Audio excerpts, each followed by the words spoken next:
The Making of Britain.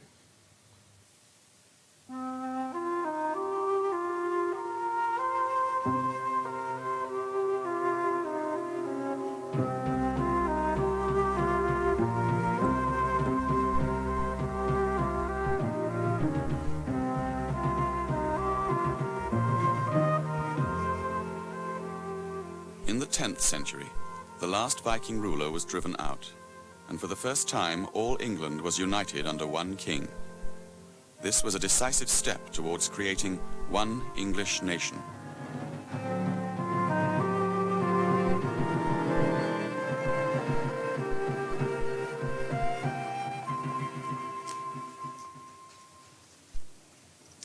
In the mid-10th century, what had once been the four great Anglo-Saxon kingdoms were under the rule of two kings. In the north, Eric Bloodaxe, the last of the Viking kings, ruled the kingdom of York, stretching over much of what had once been Northumbria. The rest of England, comprising the former kingdoms of Mercia, Wessex and East Anglia, was ruled by Eadred, king of Wessex. In 954, the Northumbrians drove out their Viking king Eric and submitted to Eadred. Technically, the Kingdom of England dates from now. But 954 is one of those dates that looks significant only with hindsight. A single king of the English didn't create a unified kingdom, though we'll see that it was more important than might seem. Elements of unity already existed in 954, especially in the church. And the basis for strong kingship was also there, and it was kings who created England. But these were still balanced by deep divisions and local loyalties. 954 begins rather than ends the unification of England. A year after the submission of York, Eadred was dead, cut down in his mid-30s, and the confusion which followed showed the reality of the new kingdom. Within 2 years, Eadred's nephews had divided England between them, the eldest ruling Wessex and England south of the Thames, his brother Edgar Mercia, including East Anglia, and Northumbria. Rivalry between these brothers had given old loyalties and kingdoms a chance to reassert themselves. The division ended with the sudden death of Eadrig, but even before then the clerical supporters of Edgar had been working to make him king of all England. In other words, there were already those for whom division was distasteful, whose plans and ideas required a united England, and it was entirely to their liking when Edgar, king of Mercians and Northumbrians, became Edgar, king of the English. 60 years later, in 1016, Edgar's ill-fated son, Ethelred the Unready, lay dying in London. England had been overcome once more by Vikings. In 1013, Sweyn Forkbeard, king of Denmark, had sailed his fleet in triumph to Gainsborough on the Trent, and there received the submission of the Northumbrians, of the men of Lindsey, and of the Danish settlers of northeast Mercia. He then moved on south to drive Ethelred into exile.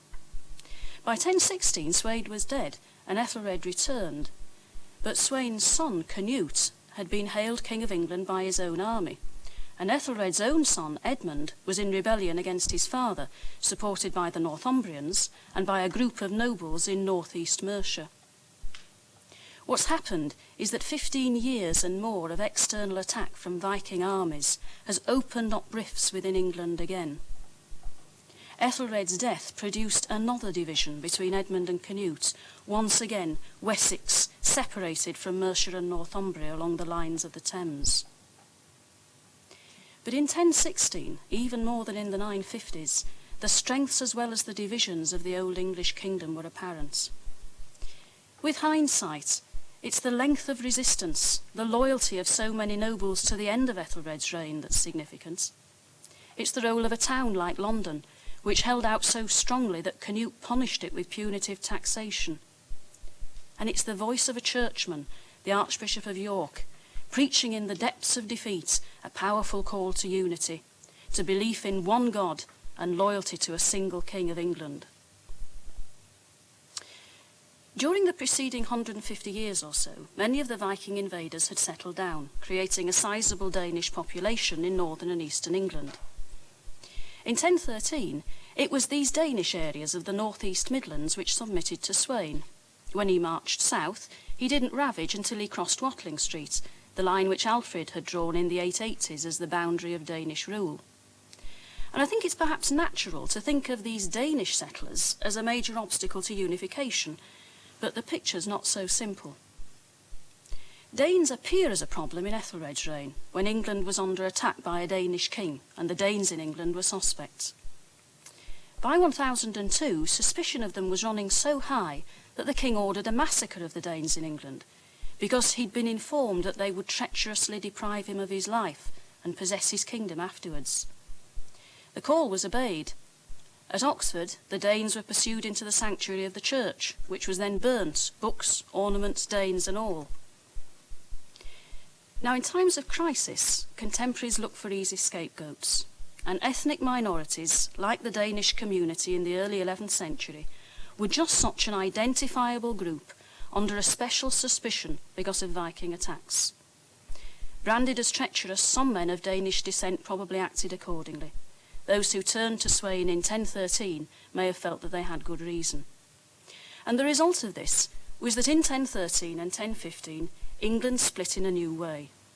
Not along the Thames between Wessex and Mercia, but along Watling Street. It wasn't Mercia which submitted to Sweyn, but Danish Mercia.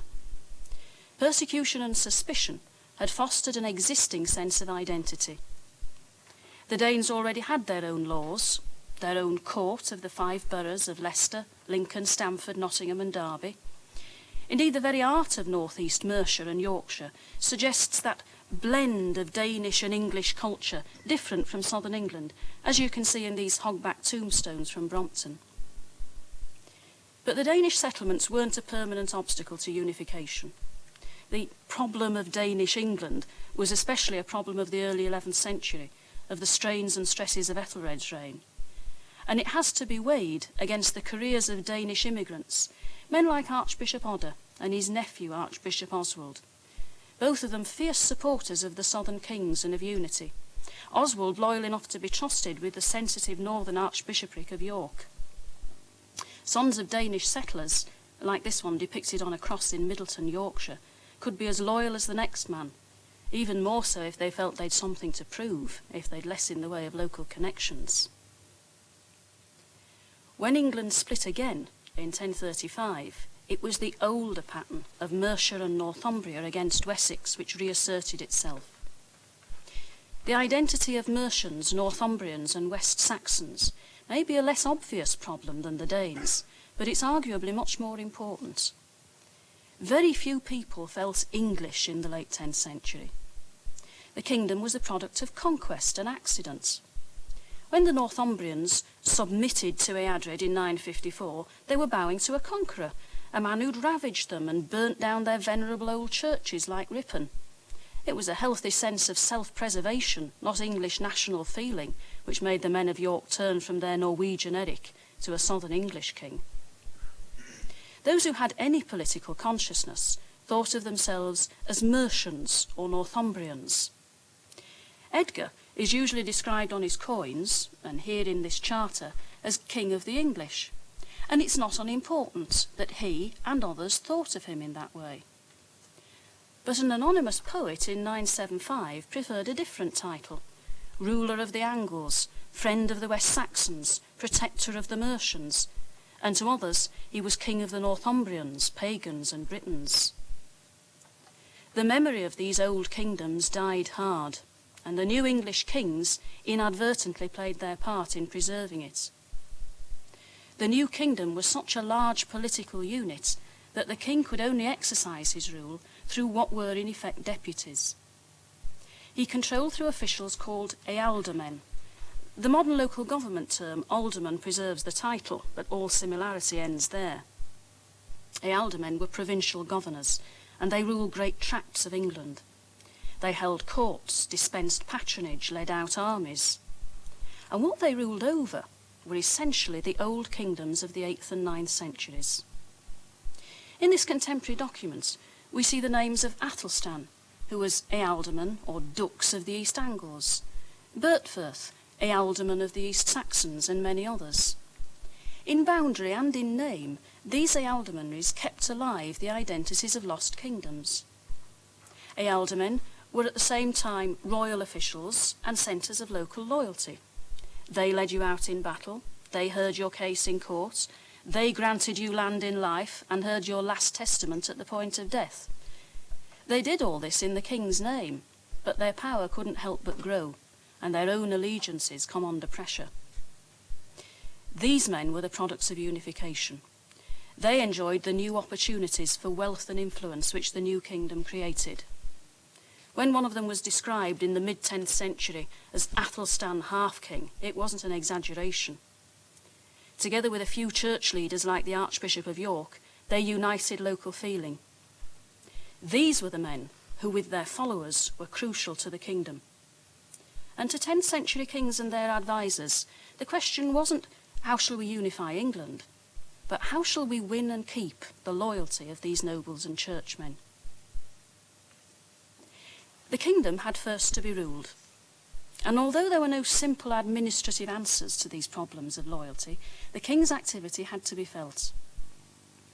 The map of English shires, as they existed until the Local Government Act in 1974, was largely drawn in the 10th century. Those of Wessex were there already.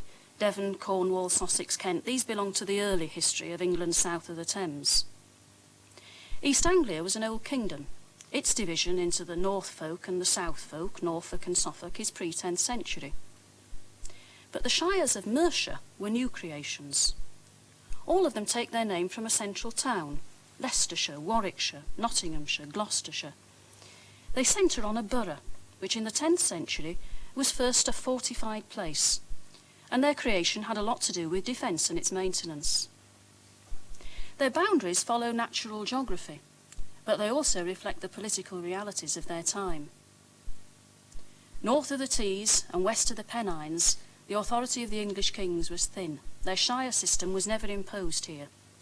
Yorkshire was the frontier of their effective power, and it was the most northerly shire created before the Norman conquest. Its boundaries go back to 7th century Day era, and they were retained by southern kings, kings anxious to maintain a large defensive unit in the north, and very reluctant to alienate local feeling. Within these shires, there were administrative subdivisions called hundreds in English Mercia and wapentakes in the areas north and east of Watling Street. Now, all this administrative change played its role in the unification of England. Shires, hundreds and wapentakes were meeting places for local communities. They must have existed in some form even before the 10th century. The new kings of England rearranged their boundaries, defined their functions of capturing criminals, raising the hue and cry, hearing land disputes, trying cattle rustlers, and they regularised their meetings under royal control. Hundreds and wapentakes were to meet every 4 weeks, and each man is to do justice to another. Shires met half yearly. The king appointed the presidents who sat in both. Royal responsibility for this system first showed the king providing good rule. His control ensured the king's share of the fines taken in court, and all late Saxon kings and their officials had a sharp eye for cash. But equally important, it was in the shire court that the great nobles of the 10th century met. When, as recorded in this document, a royal messenger like Abbot Elferra brought the seal of King Ethelred to Cookham in Berkshire with a request that the case of Winflaid be settled, he brought with him a reminder of royal power and activity. When this writ was read out in the shire meeting in Kent, bringing Canute's friendly greetings to the assembled nobles and churchmen, it informed them of his gifts to Archbishop Ethelnoth, but it also told them of the advantages of royal patronage.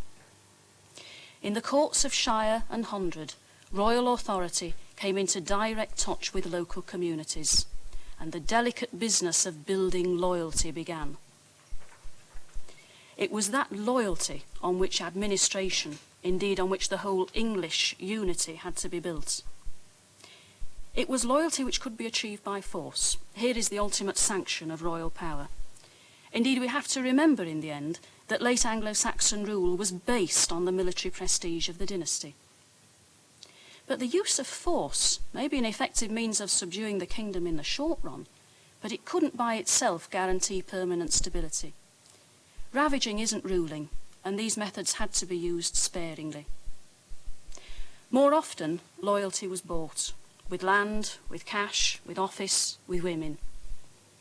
Grants of land were made especially to royal officials and churchmen, and in a crisis, royal largesse mushroomed.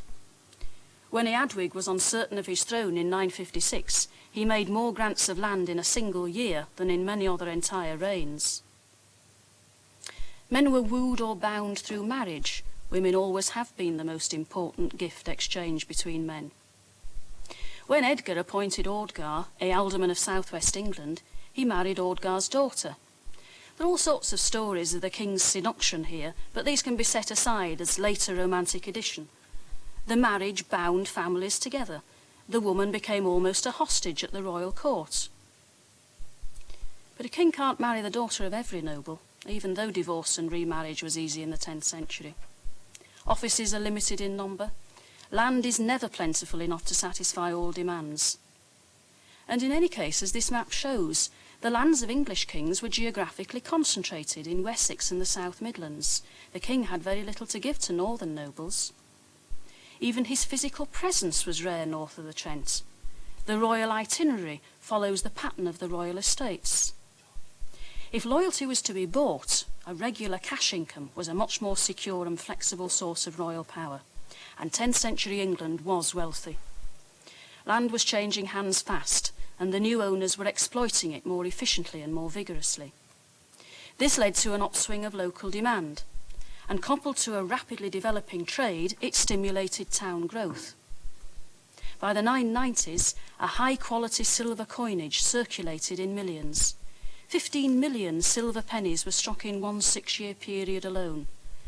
And that at a time when a sheep was worth 3 silver pennies, and when enough whey to feed a female slave for the whole summer could be had for a single penny, and the population of England was only about 1 million. This was the wealth tapped and turned to political use by kings. From the end of Ethelred's reign, there was a land tax to pay mercenaries, one of the earliest examples of direct taxation in Europe. But cash came also from the royal lands, the towns, and especially from control of the coinage. Coins were struck locally in the 10th century, as demand required. And in 973, Edgar finally established royal control of the system and of the profits made from striking coins. In a burgeoning economy, it was a stroke of genius. As the coinage swelled in response to rising trade, royal income swelled with it. Here was a growing and renewable source of wealth to buy followers, maintain royal splendour, and attract Vikings. 10th century trade flourished, and with it towns and merchants. The citizens of York imported amber, Scandinavian walrus ivory and wine, lava quernstones, and they manufactured a whole range of products, from trinkets for wives and girlfriends to made-to-order tombstones. The Vikings who battered the Archbishop of Canterbury to death in London in 1012 were drunk on imported wine from the south. Trade can have unfortunate spin-offs. Towns like Stafford mass-produced cheap pottery bowls for local porridge and expensive glazed ware for exports. Now, trade had always been under royal protection.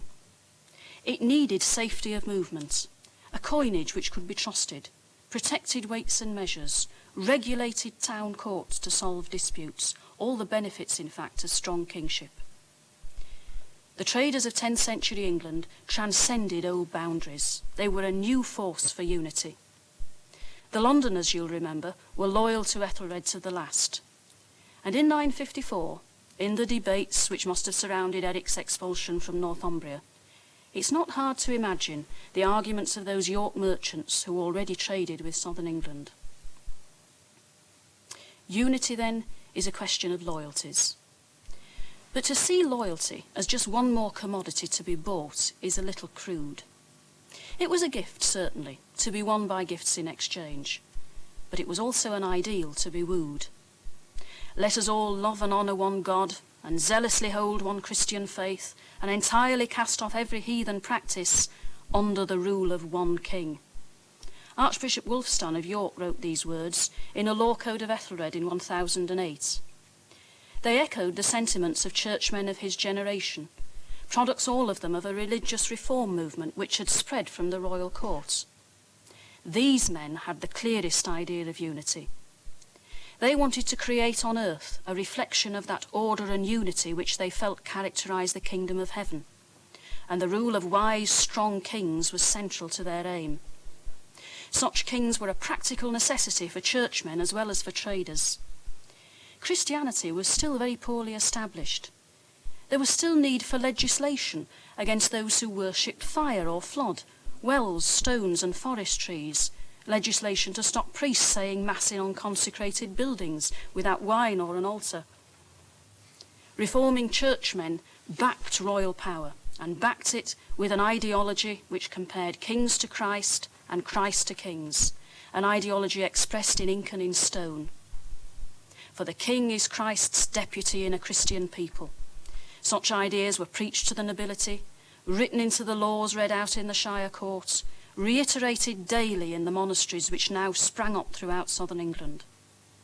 And the products of these monasteries were appointed to bishoprics, from Canterbury as far north as York and Durham, where royal influence was very sparse. And men raised in these traditions made loyal abbots and bishops.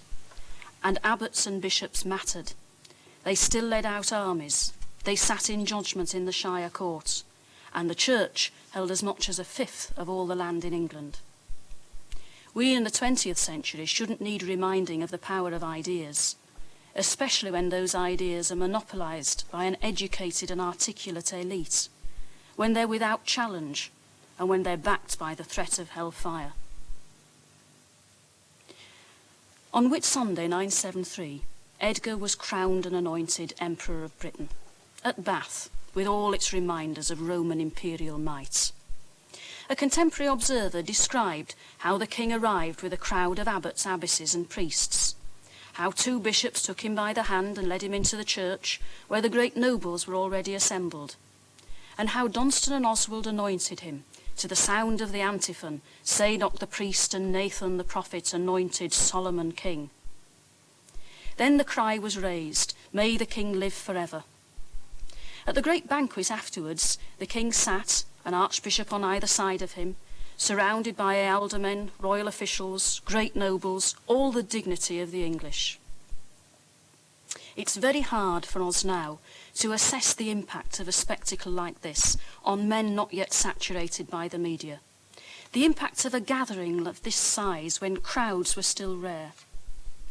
Edgar went on to issue a new law code, to publish his reform of the coinage, and then to sail with his fleet to Chester. There the Welsh princes met him and rowed him on the River Dee. They manned the oars, Edgar held the rudder, a ritual gesture of submission. This whole series of events was political theatre. Edgar, the Emperor of Britain, a military ruler, the Lord's anointed. There was an element of conning in all this, and more than a little exaggeration, but politicians always have been in the business of presenting images. 973 was a marvellous demonstration of the power of the late Old English kings, and behind these events stood the image makers, the church reformers of the late 10th century. England in the early 11th century was ruled by foreigners, the Danish Canute and his sons, his Norman Queen Emma, and by 1042 by Emma's half-French, half-English son Edward the Confessor. There was little immediate problem. To those who cared, strong kingship mattered as much as the individual dynasty, unity more than Englishness. Archbishop Wulfstan served his new master as readily as the old. But the frequent absences of the Danish kings did strain what was essentially a personal system of government. They aided the rise of noble families, arguably even more powerful than before. Old divisions were still apparent, and ominous new grievances were appearing, grievances against strong kingship itself. When the men of Worcester murdered Arthur Canute's tax collectors in 1041, they expressed resentment of royal exactions, but it was resentment fanned and legitimised by the fact of a Danish king. But nonetheless, in 1042, Edward the Confessor's inheritance was a united England. His ancestors may have offered what often seemed to us fragile answers to deep-seated problems. but they had held together a kingdom for a century. In the process, they sufficiently weakened the existing divisions and loyalties to the Old English kingdoms, to Northumbria, Mercia, East Anglia and Wessex, that by the mid-11th century, the prize for which princes and conquerors fought was England itself. Maintained for long enough, unity could and did become a habit all the more deeply ingrained because to the princes, nobles and churchmen who mattered in the kingdom, unity was so clearly to their advantage.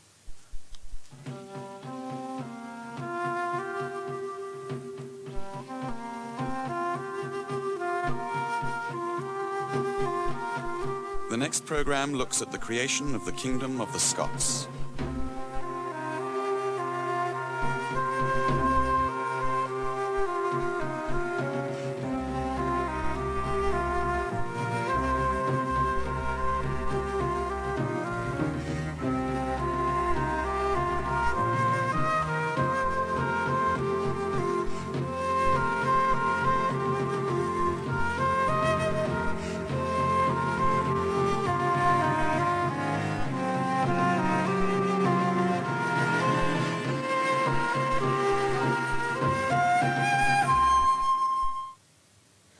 And that programme about the creation of the Scottish Kingdom can be seen at the same time, 1:30, next Sunday on 4.